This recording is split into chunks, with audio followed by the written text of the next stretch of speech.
আসসালামু আলাইকুম ষষ্ঠ শ্রেণীর শিক্ষার্থীরা, কেমন আছো তোমরা সবাই? আশা করি তোমরা সবাই অনেক বেশি ভালো আছো। আমাদের চ্যানেলের নতুন একটি ক্লাসের ভিডিওতে তোমাদের সবাইকে স্বাগতম জানাচ্ছি। তো আজকে আমরা তোমাদের যে ষষ্ঠ শ্রেণীর বিজ্ঞান বইয়ের যে নবম অধ্যায়টা আছে আলোর ঘটনা, এই অধ্যায় নিয়ে কথা বলবো। তো চলো বেশি কথা না বাড়িয়ে এই অধ্যায়ের ক্লাস শুরু করা যাক। তো প্রথমে দেখো, আলোর ঘটনা এই বিষয়টা বুঝতে হলে আমাদের একটা বিষয় খেয়াল রাখতে হবে যে আলো আসলে কি। তো আলো কি সেই বিষয়ে সংক্ষিপ্ত কিছু কথা উপরের এই কয়েকটা বিষয়ের মধ্যে লেখা আছে। তো এই বিষয়গুলো একটু ভালো করে দেখলে আমরা বুঝতে পারবো। তো প্রথমে দেখো, আমরা যদি একটু রিডিং করি যে আলো আসলে কি এই বিষয়ে, তাহলে দেখো, আলো ছাড়া আমরা দেখতে পাই না। আলো না থাকলে গাছপালা জন্মাতো না, প্রাণীরা খাবার পেত না। আসলে আলো ছাড়া কিন্তু আমরা কোনো কিছুই দেখতে পাই না। আসলে কোনো বস্তু যদি আমরা দেখি, সেটার প্রতি কিন্তু আলোর একটা প্রভাব রয়েছে, যেটা আমরা পরবর্তীতে দেখব। তো আলো না থাকলে গাছপালা জন্মাতো না, প্রাণীরা খাবার পেত না। আমাদের খাদ্য ও বস্ত্র যেসব জীব থেকে আসে তা জন্মাতো না। আলো ছাড়া তাই জীবন কল্পনা করা কঠিন। আলো এক প্রকারের শক্তি। আলোর কাজ করার সামর্থ্য আছে, অর্থাৎ আলোর আছে শক্তি। কাজ করার সামর্থ্যকে শক্তি বলা হয়। আলো অত্যন্ত দ্রুত চলে, সেকেন্ডে প্রায় 3 লক্ষ কিলোমিটার। তাহলে এটা তোমরা নোট করে নেবে যে আলো সেকেন্ডে কত কিলোমিটার বেগে চলতে পারে। তাহলে প্রতি সেকেন্ডে আলোর বেগ হচ্ছে 3 লক্ষ কিলোমিটার। এটা কিন্তু প্রতি সেকেন্ডে যায়। এই দ্রুতিতে তুমি চললে বা তুমি যদি চলতে পারো, তাহলে 1 সেকেন্ডে তুমি পৃথিবীর চারিদিকে 7 বারের বেশি ঘুরে আসতে পারবে। তার মানে বোঝা যাচ্ছে যে এটা কত দ্রুত গতি বোঝাচ্ছে। তাহলে বিজ্ঞানীরা বিশ্বাস করেন যে কোনো কিছুই আলোর চেয়ে বেশি গতিতে বা বেশি বেগে চলতে পারে না। তার মানে দুনিয়াতে এখন পর্যন্ত যা কিছু আবিষ্কার হয়েছে সবকিছু কিন্তু আলোর বেগের মানে নিচের গতিতে চলে, অর্থাৎ আলোর বেগের যে গতি তার থেকে ধীর গতিতে চলে। আলোর বেগের এই গতি থেকে বেশি গতিতে চলার মতো কোনো বস্তু এখনো পর্যন্ত কিন্তু আবিষ্কার হয়নি। তাই এখানে আমরা বলতে পারি যে আমরা যেখান থেকে আলো পাই না কেন, সকল আলোর শক্তি মানে সকল আলোর যে উৎসটা আছে, শক্তির উৎস, এটা কিন্তু সূর্য। তার মানে আমরা যেখান থেকে আলো পাই না কেন, সকল আলোর যে উৎসটা আছে এটা কি, এটা হচ্ছে সূর্য। তাহলে এটা কিন্তু তোমাদের এমসিকিউ এর জন্য অনেক বেশি গুরুত্বপূর্ণ, এখান থেকে নোট করে নেবে। তো এরপরে নেক্সট যে টপিক আছে পার্ট 1, সেখানে আমরা শিখবো যে আলো কিভাবে চলে। আসলে দেখো, একটু যদি আমরা এটা একটু রিডিং করি, তাহলে আমরা জানি যে আলো অত্যন্ত দ্রুত চলে, মানে সেকেন্ডে প্রায় 3 লক্ষ কিলোমিটার। এই বিষয়টা একটু আগে আমরা আলোচনা করলাম যে আলো অত্যন্ত দূরে মানে দ্রুত চলে, এবং হচ্ছে এই দ্রুতির পরিমাণ হচ্ছে সেকেন্ডে কত, প্রায় 3 লক্ষ কিলোমিটার। কিন্তু এখানে বিষয়টা হচ্ছে যে এই আলো আসলে কিভাবে চলে, এটা আমাদেরকে খেয়াল রাখতে হবে। তাহলে সোজা পথে না বাঁকা পথে, এসো আমরা কিছু কাজ করি। এই যে নিচে একটা কাজ দেখানো হয়েছে, এই কাজটা তোমরা সুন্দরভাবে রিডিং করবে। রিডিং করলেই তোমরা কিন্তু বুঝতে পারবে যে আলো আসলে কিরকম ভাবে চলে। তো সংক্ষেপে যদি আমি আলোচনা করি এই কাজটা, তাহলে আমরা কি বলতে পারি যে আলো আসলে সরল রেখায় চলে, বা আলো আসলে সরল রৈখিক একটা দিক অনুসরণ করে কিন্তু চলে। এখানে প্রথম চিত্রে তোমরা দেখতে পাচ্ছ কি, যে অনেকগুলো এখানে কিন্তু কাগজের টুকরো বা হচ্ছে যে কাগজের টুকরোর মতো এক ধরনের মানে বাধা টাইপের একটা বস্তু দেওয়া হয়েছে, যেখানে আলোটা বাধা পায়। আর তার মাঝ বরাবর এক ধরনের ছিদ্র রয়েছে, যার মাধ্যমে আলোগুলো এক স্থান থেকে অন্য স্থানে স্থানান্তরিত হতে পারে। কিন্তু এই পাশের যে চিত্রটা আছে, এই পাশের চিত্রতে যদি একটু ভালো করে খেয়াল করো, তাহলে এখানে দেখবে যে এখানে যে বাধাগুলো দেওয়া হয়েছে, অর্থাৎ দেওয়ালের বাধাগুলো, এই বাধাগুলো কিন্তু একটার সাথে আরেকটা মানে সরলরৈখিক দেওয়া হয়নি। অর্থাৎ একটা এই পাশে দেওয়া হয়েছে, একটা এই পাশে দেওয়া হয়েছে, অর্থাৎ মাঝ বরাবর কিন্তু আলো বাধা পাবে এবং আলো কিন্তু এই পাশে আসতে পারছে না। কিন্তু প্রথম যে পিকচারটা আছে বা প্রথম যে ছবিটা আছে, এখানে কিন্তু দেখতে পাচ্ছ যে আলোর মানে একটা মোমবাতির আলোর সোজা পথে ছিদ্রগুলো যদি রাখা হয়, তাহলে কিন্তু আলো একদম সরলরৈখিক পথে আসে। তার মানে এ থেকে আমরা বুঝতে পারি যে আলো কিন্তু সরলরৈখিক ভাবে দ্রুত অতিক্রম করে, অর্থাৎ আঁকা বাঁকা কোনো পথে কিন্তু আলো যায় না, আলো সরল রেখায় চলে। এটা তোমরা ভালো করে এই কাজটা পড়লে কিন্তু এখান থেকে বুঝতে পারবে। তো এরপর দেখো যে আমরা কিভাবে দেখি। তো আমরা আসলে এই কথাটাই আমি হচ্ছে ভিডিও শুরুতে বলেছিলাম যে আমরা আসলে কিভাবে দেখতে পাই। তো আমরা কোনো বস্তুকে যেভাবেই দেখি না কেন, সেই বস্তুটার মানে দেখার পিছনে কিন্তু একটা আলোর অনেক বড় একটা গুরুত্বপূর্ণ ভূমিকা আছে। এখন আলোর এই ভূমিকাটা কি, সেটা আমরা এই বিষয়ে জানবো। তো সেটা যদি আমি একটু সংক্ষেপে আলোচনা করি, তাহলে দেখো, আমরা একটা বস্তুকে তখনই দেখতে পাই যখন আলো ওই বস্তুর উপর পড়ে আমাদের চোখে আসে। অর্থাৎ প্রথমে আলো সূর্য থেকে বা অন্য কোনো উৎস থেকে এসে বস্তুর উপর পড়বে, তারপর ওই বস্তু থেকে আলোটা প্রতিফলিত হয়ে আমাদের চোখে আসবে। তার মানে এইভাবে কিন্তু আমরা আলোটিকে দেখতে পাই। তার মানে দেখো, এখানে আমরা যেভাবে আলোটিকে দেখি, এখানে এই চিত্রটা দেওয়া হয়েছে, এখানে কিন্তু তোমরা এই প্রশ্নটার অ্যান্সার পাবে।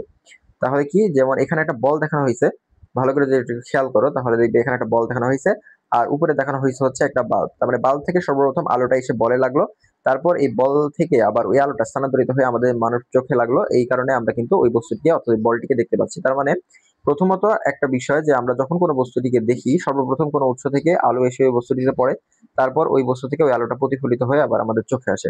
তার মানে এইভাবে কিন্তু আমরা একটা বস্তুকে দেখতে পাই। তো এর পরের টপিকে যদি আমরা চলে যাই, এর পরের টপিক আছে বিভিন্ন রকমের কাজ, এগুলো তোমরা দেখে নেবে। কাজ থেকে আসলে সাধারণত ভাবে প্রশ্ন পরীক্ষা আসে না। পার্ট 4 এবং 5 দেখো কি দেখা হয়েছে, এখানে হচ্ছে বলা হয়েছে যে আলোর প্রতিফলন এবং হচ্ছে শোষণ। তো আলোর প্রতিফলনটাই বা কি, বা আলোর শোষণটাই বা কি, এইখান থেকে আমরা জানতে পারবো। তো কোনো বস্তুতে যদি আলো পড়ে এবং তা যদি বাধা পেয়ে আবার ফিরে আসে, সেই ঘটনাকে বলা হয় হচ্ছে আলোর প্রতিফলন। তাহলে এই প্রশ্ন অনেক বেশি গুরুত্বপূর্ণ। এটা বারবার পরীক্ষায় ক নম্বর জ্ঞানমূলকে দিয়ে থাকে যে আলোর প্রতিফলনটা আসলে কাকে বলে। তাহলে কোনো বস্তুতে আলো পড়ে যদি তা বাধা পেয়ে আবার ফিরে আসে, তাহলে সেই ঘটনাকে কি বলা হয়? আলোর প্রতিফলন বলা হয়। এখন দেখো নিচে আরো কিছু কথা লেখা হয়েছে যে কোনো বস্তুতে আলো পড়ে যদি তা ফিরে না আসে তাহলে যেই ঘটনাটা সংঘটিত হবে সেটাকে বলা হয় হচ্ছে আলোর শোষণ। তার মানে যদি কোনো বস্তুতে আলো পড়ে সেটা প্রতিফলিত হয় বা ফিরে আসে, এক কথায় যদি কোনো বস্তুতে আলো পড়ে ফিরে আসে সেটাকে বলা হয় আলোর প্রতিফলন, আর যদি কোনো বস্তুতে আলো পড়ে ফিরে না আসে সেটাকে বলা হয় হচ্ছে আলোর শোষণ। এরপর নিচে যে ব্যাখ্যাটা দেওয়া হয়েছে এটা তোমরা নিজেদের মতো করে পড়ে নেবে। তারপর দেখো এখানে ওই যে ব্যাখ্যাটা দেওয়া হয়েছে ওই ব্যাখ্যা থেকে এখানে দুটো চিত্রের মাধ্যমে আমি এই জিনিসটা বুঝিয়ে দিয়েছি তোমাদের। প্রথম চিত্রটা দেওয়া হয়েছে যে আলোর প্রতিফলন, এবং দ্বিতীয় চিত্রটা দেওয়া হয়েছে যে আলোর প্রতিফলন হচ্ছে না। তার মানে প্রথম চিত্র অর্থাৎ ক যে চিত্রটা আছে এখানে কিন্তু আলোর সুষম প্রতিফলন হচ্ছে, অর্থাৎ একটা নির্দিষ্ট স্টেজে আলো এসে পড়ে একটা জায়গায় বাধা পেয়ে আবার কিন্তু আরেকটা একদম সরলরেখী পথে ফিরে যাচ্ছে, তার মানে এটাকে বলা হয়েছে আলোর প্রতিফলন। এবং পরবর্তী যে চিত্রটা আছে অর্থাৎ খ নম্বর চিত্র, এখানে তোমরা দেখতে পাবে যে একটা উৎস অর্থাৎ টর্চ লাইট থেকে আলো এসে কিন্তু এখানে নিচে অর্থাৎ একটা হচ্ছে অমসৃণ তলে পড়ার কারণে এখানে কিন্তু মানে আলোর প্রতিফলিত হচ্ছে না। যদিও আলো প্রতিফলিত হচ্ছে কিন্তু এটা কিন্তু একটা সরলরৈখিক রেখায় বা একটা নির্দিষ্ট দিকে কিন্তু হচ্ছে না, এটা বিভিন্ন দিকে হচ্ছে। এই কারণে প্রথম যে এই চিত্রটা আছে এটা কিন্তু আলোর প্রতিফলনের একটা আদর্শ চিত্র, এবং পরবর্তী যে চিত্রটা আছে এটাও আলোর প্রতিফলন, তবে এটা কিন্তু আদর্শ চিত্র না। তাহলে এই দুই চিত্র থেকে আমরা এটাই বুঝলাম যে আলো সাধারণত ভাবে একটা মাধ্যমে বাধা পেয়ে আবার পূর্বের দিকে ফিরে আসে, এবং এই ঘটনাকে বলা হয় হচ্ছে আলোর প্রতিফলন। তো এরপর আছে হচ্ছে দর্পণে আলোর প্রতিফলনের নিয়ম। সাধারণত ভাবে যতগুলো পৃষ্ঠ আছে যেগুলোতে আলো প্রতিফলিত হয় তার মধ্যে সবচেয়ে ভালো বা আদর্শ পৃষ্ঠ হচ্ছে দর্পণ, যেখানে হচ্ছে আলো একদম মানে সম্পূর্ণভাবে প্রতিফলিত হয়, এবং যার ফলে দর্পণে আমরা নিজেদের প্রতিবিম্ব সবচেয়ে স্পষ্টভাবে দেখতে পাই। এখন দর্পণে আলোর প্রতিফলনে কিছু স্টেপ আছে বা নিয়ম আছে। এই নিয়মগুলো যদি একটু ভালো করে দেখো তাহলে দেখো এখানে কি আছে, যে প্রথমে যে কোনো দেওয়ালে বল ছুঁড়ে মারলে তা দেওয়াল থেকে যেভাবে ধাক্কা খেয়ে ফিরে আসে, ঠিক তেমনই ভাবে দর্পণে যদি আলোর প্রতিফলনের ঘটনা অনেকটা তার মধ্যে ঘটে। অথবা দর্পণে যদি আমার মানে কোনো একটা বস্তু থেকে আলো যে দর্পণের উপর পড়ে তাহলে সেই আলোটা আবার দর্পণ থেকে আবার মানে আমার নিজের দিকে বা ওই বস্তুর দিকে ফিরে আসবে, এবং এটাকে বলা হয় হচ্ছে আলোর একদম মানে যে আদর্শ প্রতিফলনটা সেইটা। তাহলে কোনো বলকে যদি সোজাভাবে দেওয়ালে আমরা ছুড়ে দিই তাহলে কি হবে? দেওয়াল থেকে সে সোজাভাবে আবার আমার দিকে ফিরে আসবে। ঠিক তেমনই হবে দর্পণে আলো পড়ার বেলায় একই ঘটনা ঘটবে। এবার এই যে নিচে একটা পৃষ্ঠার কাজ দেওয়া হয়েছে সেখানে কিন্তু উল্লেখ আছে, অর্থাৎ এখানে দেখো একটা বিষয় যে বলকে দেওয়ালের দিকে তোমরা বিভিন্ন অ্যাঙ্গেলে ছুটতে পারো। যদি এই অ্যাঙ্গেলে ছোড়া হয় তাহলে কিন্তু বল এই দিকে আবার ফেরত যাবে, আবার এই দিক থেকে যদি ছোড়া হয় তাহলে কিন্তু বল এই দিকেই ফেরত যাবে। তার মানে বলটাকে আমরা একটা দেওয়ালে যেই অ্যাঙ্গেল বা যেই কোণে ছুড়ে মারবো সেই কোণেই কিন্তু আমাদের কাছে ফিরে আসবে। ঠিক তেমনি ভাবে দর্পণের সামনে যদি কোনো বস্তু থেকে আলো দর্পণে গিয়ে পড়ে ওই আলোটাও কিন্তু দর্পণের সামনে থাকা ওই বস্তুর প্রতি একইভাবে ফিরে আসবে, অর্থাৎ একই কোণে ফিরে আসবে। এটাকে বলা হচ্ছে যে আদর্শ প্রতিফলন বা আলোর প্রতিফলন। এখন এই কাজ থেকে আমরা যা পাই বা যেই সিদ্ধান্ত উপনীত হতে পারি সেখানে 3টা স্টেপ দেওয়া হয়েছে, এগুলো খুবই গুরুত্বপূর্ণ, সেগুলো একটু করে ভালো করে তোমরা দেখে নেবে। সেগুলো হচ্ছে প্রথমত দেখো যে এই কাজ থেকে আমরা যে বিষয়গুলো পেলাম, প্রথমত যে বলটি সোজা যদি আমরা ছুড়ি অর্থাৎ বল যদি সোজা ছোড়া হয় দেওয়ালের দিকে তাহলে সোজা ফিরে আসবে। বলটি যদি দেওয়ালের দিকে কোণ করে ছোড়া হয় তাহলে কিন্তু কোণ করেই ফিরে যাবে, এবং বলটিকে যে কোণে ছোড়া হয় সেই কোণে কিন্তু ফিরে যায়। তার মানে 3টা লাইন, 3টাই কিন্তু গুরুত্বপূর্ণ। 3টা অর্থাৎ একটা দেওয়ালে আমরা একটা বলকে যেই কোণে বা যে অ্যাঙ্গেলে আমরা ছুড়বো সেইভাবেই কিন্তু আমাদের দিকে ফেরত আসবে। ঠিক তেমনই ভাবে দর্পণের ক্ষেত্রেও কিন্তু একই ঘটনা সংঘটিত হয়। এখানে একটা জিনিস দেখতে পাচ্ছ যে আপাতন কোণ কি আর প্রতিফলন কোণ কি।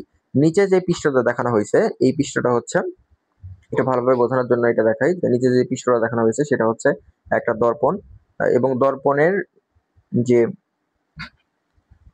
যে নিচের একদম স্তরটা আছে ওইটা ভালোভাবে এখানে দাগ কেটে দেখানো হয়েছে। এটা দর্পণের নিচের পৃষ্ঠ, আর উপরেরটা হচ্ছে দর্পণের যে মেন যে পৃষ্ঠটা আছে বা প্রতিফলন তল যেটা আছে ওইটা। এবার দেখো মাঝ বরাবর যদি আমরা দর্পণের উপর একটা অভিলম্ব অঙ্কন করি, অভিলম্ব মানে যার উভয় পাশের কোণ হচ্ছে 90 ডিগ্রি, তাহলে যেই মানে বস্তু থেকে যখন একটা আলো এসে দর্পণের উপর পড়ে সেটাকে বলা হয় হচ্ছে যে আপাতিত রশ্মি, অর্থাৎ কোন একটা বস্তু থেকে আলো এসে দর্পণের উপর পড়লো ওটাকে বলা হয় আপাতিত রশ্মি। আর হচ্ছে ওই দর্পণ থেকে যে আলোটা প্রতিফলিত হয়ে আবার এই বস্তুর দিকে চলে গেল ওইটাকে বলা হয় হচ্ছে তার প্রতিফলিত রশ্মি। এখন বিষয়টা হচ্ছে এখানে গুরুত্বপূর্ণ টপিক, সেটা হলো আপাতন কোণ এবং প্রতিফলন কোণ দুইটা সেম হবে। এখন এটা কেন হয়? কারণ আমরা যখন একটা পৃষ্ঠের উপর অভিলম্ব টানবো কোনো বস্তু থেকে আলো যেই কোণে একটা হচ্ছে দর্পণের উপর যে পড়বে ঠিক সেই কোণেই কিন্তু দর্পণ থেকে ওই আলোটা প্রতিফলিত হয়ে আসবে। সেই কারণে বলা যায় যে আপাতন কোণ প্রতিফলন কোণের সমান হবে। তার মানে একটা দর্পণের উপর যদি আপাতিত রশ্মি এবং প্রতিফলিত রশ্মি অঙ্কন করি তাহলে মাঝ বরাবর যদি একটা অভিলম্ব অঙ্কন করা হয় তাহলে আপাতন কোণের যে মান হবে সেটা কিন্তু মানে প্রতিফলন কোণের মান একই হবে। এখানে এই সূত্রটা সুন্দরভাবে দেওয়া হয়েছে যে আপাতন কোণ প্রতিফলন কোণের সমান, এই জিনিসটা তোমরা ভালোভাবে দেখে নেবে। তো এর পরবর্তী যে টপিকটা আছে সেটা হচ্ছে দর্পণের সৃষ্ট প্রতিবিম্ব। আসলে দর্পণের প্রতিবিম্বটা কিভাবে সৃষ্টি হয় সেই বিষয় সম্পর্কে আমরা একটু আলোচনা করি। তো আমরা জানি যে কোনো বস্তু থেকে আলো প্রতিফলিত হয়ে কি হয়, যে আমাদের চোখে এসে যদি পড়ে তাহলে কিন্তু আমরা ওই বস্তুটিকে দেখতে পাই, অর্থাৎ যে কোনো বস্তু থেকে যদি আলো প্রতিফলিত হয়ে আমাদের চোখে এসে পড়ে, তখন কিন্তু আমরা ওই বস্তুটিকে দেখতে পাই। কিন্তু কোনো বস্তু থেকে আলো প্রতিফলিত হয়ে কোনো মসৃণ বা চকচকে পৃষ্ঠে পড়লে ওই পৃষ্ঠে বস্তুটির প্রতিবিম্ব তৈরি হয় না। তার মানে কোনো দর্পণ বা আয়না ও স্থির পানি এর পরিচিত উদাহরণ। এগুলো হচ্ছে একদম আদর্শ, মানে যেখানে একদম আলোর প্রতিফলিত হয়। দর্পণ, আয়না অথবা স্থির পানি। এরপর আমরা যদি কোনো দর্পণের সামনে দাঁড়াই, তাহলে আমাদের প্রতিবিম্ব আমরা কিন্তু দেখতে পাবো। নিচে দেখো ৩ টা স্টেপ দেওয়া হয়েছে। সেগুলো হচ্ছে দর্পণের দিকে ১ পা এগিয়ে যেতে বলেছে। দর্পণের দিকে যদি আমরা ১ পা এগিয়ে যাই, তাহলে আমাদের মনে হবে যে দর্পণের ভিতরে প্রতিবিম্বটা যেটা আছে ওইটাও আমার দিকে ১ পা এগিয়ে আসছে। এরপর দেখো যে এবার তোমার ডান হাতটা নাড়াও, প্রতিবিম্বটাও কিন্তু হাত নাড়াবে। তাহলে নাড়ালে কোন হাত নাড়াচ্ছে, ডান হাত না বাঁ হাত, এটা কিন্তু তোমাদের খেয়াল রাখতে হবে। আর হচ্ছে এইসব প্রশ্নের উত্তর তোমাকে দর্পণ প্রতিবিম্বের যে অনেক গুরুত্বপূর্ণ ধর্ম সম্পর্কে জানতে সহযোগিতা করবে। এগুলো তোমরা নিজেদের মতো করে বাসায় মানে পরীক্ষা করে নিতে পারো একটা আয়নার সামনে দাঁড়িয়ে। এখানে একটা প্রতিবিম্ব গঠনের একটা সুন্দর উদাহরণ দেওয়া হয়েছে যে আমরা যদি কোনো আয়না বা দর্পণের সামনে যে প্রতিবিম্ব তৈরি করি, তাহলে আমরা আয়না বা ওই দর্পণ থেকে যতটুকু দূরত্ব বা যতটুকু দূরত্বে থাকবো, ওই দর্পণের মধ্যে যে প্রতিবিম্বটা তৈরি হলো ওটাও কিন্তু দর্পণ থেকে ততটুকু ভিতরে মনে হবে বা ততটুকু দূরে মনে হবে।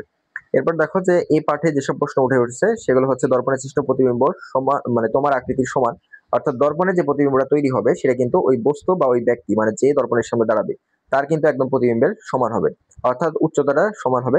পাশাপাশি মাঝ বরাবর যে দূরত্বটা আছে, অর্থাৎ দর্পণ থেকে ওই বস্তুর দূরত্ব এবং দর্পণের ভিতর থেকে ওই প্রতিবিম্ব দূরত্বটা কিন্তু মানে সেম মনে হবে, একই মনে হবে।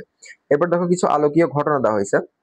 যেমন দর্পণে প্রতিফলন, বস্তুর একটি বিন্দু ও বিন্দু থেকে একটি সমতল দর্পণ, যেমন এই যে নিচে একটা চিত্র দেখানো হয়েছে, এই চিত্রে আমি যে কথাগুলো বললাম সেই কথা সুন্দরভাবে উল্লেখ করা হয়েছে যে আলোকীয় ঘটনাটা আসলে এরকমই হয় যে একটা বস্তু দর্পণ থেকে যতটুকু দূরত্বে অবস্থান করে, ওই বস্তুর মানে একটা বস্তু হচ্ছে দর্পণ থেকে যতটুকু দূরত্ব অতিক্রম করে, দর্পণ থেকে ওই বস্তুর প্রতিবিম্বটা ততটুকু দূরত্ব ভিতরের দিকে অবস্থান করবে। এটা আসলে বোঝা যায়। আর পেরিস্কোপ বলতে কি বোঝায়, পেরিস্কোপ হচ্ছে এক ধরনের মানে এটা এক ধরনের আলোর যন্ত্র বলা যায়। সংক্ষেপে যদি আমরা বলতে চাই, তাহলে দেখো পেরিস্কোপ তৈরি হয় একটা লম্বা টিউবের সাহায্যে, যার মাধ্যমে আলো সাধারণতভাবে যাতায়াত করে। তো এটা হচ্ছে টিউবের দুই প্রান্তে দর্পণ দুটিকে টিউবের সাথে ৪৫ ডিগ্রি কোণে স্থাপন করা হয়। মানে পেরিস্কোপের যখনই কথা আসবে, তাহলে পেরিস্কোপের যে দেওয়ালটা আছে, মানে যেখানে স্থাপন করা হয়, এটা হচ্ছে ৪৫ ডিগ্রি কোণে এটা স্থাপন করা হয়। এই কোণটাকে মনে রাখতে হবে। এরপর এই অধ্যায় শেষে আমরা যা যা শিখলাম সেই বিষয়গুলো এখানে সুন্দরভাবে দেওয়া হয়েছে। যেমন হচ্ছে আলো ছাড়া আমরা কোনো বস্তু দেখতে পাই না। কোনো বস্তু আমাদের দেখতে হলে সর্বপ্রথম একটা উৎস বা একটা জায়গা থেকে আলো এসে ওই বস্তুতে পড়তে হয়। তারপরে ওই বস্তুর আলোটা প্রতিফলিত হয়ে আমাদের চোখে যখন আসে, তখন আমরা ওই বস্তুটিকে দেখতে পাই। এরপর হচ্ছে আলো সরলরেখায় চলে। কোনো বস্তুকে আলো পড়ে যদি তা বাধা পায় এবং তা যদি ফিরে আসে, তাহলে সেটাকে বলা হয় আলোর প্রতিফলন। এটা অনেক বেশি গুরুত্বপূর্ণ একটা প্রশ্ন, যেটা তোমাদের ক নম্বরে বারবার দিয়ে থাকে। এই জিনিসটা তোমরা ভালোভাবে মুখস্থ করবে। এরপর অনুশীলনী প্রশ্ন আছে। তো অনুশীলনী প্রশ্নের মাঝে এখানে কিছু বিষয়গুলো আছে, এগুলো তোমরা ভালোভাবে দেখে নেবে। এরপর দেখো এখানে ক নম্বরের প্রশ্ন চলে এসেছে, আলোর প্রতিফলন কাকে বলে। তার মানে বললাম যে আলোর প্রতিফলন অনেক বেশি গুরুত্বপূর্ণ এবং এটা পরীক্ষায় বারবার আসে। তো আলোর প্রতিফলন কাকে বলে এটা ভালোভাবে তোমরা মুখস্থ করবে। অর্থাৎ আলো কোনো পৃষ্ঠে যে বাধা পেয়ে যদি আবার পূর্বের মাধ্যমে ফিরে আসে, সেটাকে বলা হয় আলোর প্রতিফলন। ২ নম্বর সৃজনশীল প্রশ্নেরও কিন্তু ক নম্বরে এই একই প্রশ্ন আছে যে প্রতিফলন কাকে বলে। তার মানে প্রতিফলন কাকে বলে এই প্রশ্নটা কিন্তু অনেক বেশি গুরুত্বপূর্ণ, বিশেষ করে সৃজনশীল প্রশ্নের জ্ঞানমূলক যে প্রশ্নটা আছে ক নম্বর, সেটার জন্য। তো আজকের ক্লাসটি মূলত এই পর্যন্তই ছিল। কেমন লেগেছে তোমাদের কাছে? আশা করি মোটামুটি আলোর ঘটনা তোমাদেরকে ভালোভাবে বুঝিয়ে দেওয়ার চেষ্টা করেছি। এখন যদি তোমরা এই অধ্যায়টা পড়ো নিজেদের মতো করে, তাহলে অনেকটাই সহজ লাগবে তোমাদের কাছে। অর্থাৎ আলোর যে কয়েকটা মেন স্টেপ আমরা তোমাদেরকে বুঝিয়ে দিলাম, যেমন হচ্ছে আলো সরলরেখায় চলে, তারপর হচ্ছে কোনো বস্তুতে আলো যদি না পড়ে তাহলে আমরা ওই বস্তুটিকে দেখতে পাই না, তারপরে বস্তু এবং হচ্ছে প্রতিবিম্বের কিছু অবস্থান, এই বিষয়গুলো কিন্তু আমরা আজকের ক্লাসে আলোচনা করলাম। তো আশা করি তোমরা ভালোভাবে বুঝতে পেরেছো। তো নেক্সটে আমরা অন্য কোনো একটা অধ্যায়ের অন্য কোনো ক্লাস নিয়ে আলোচনা করবো। তো দেখা হবে সেই ক্লাসে। সে পর্যন্ত সবাই ভালো থাকো। ধন্যবাদ সবাইকে।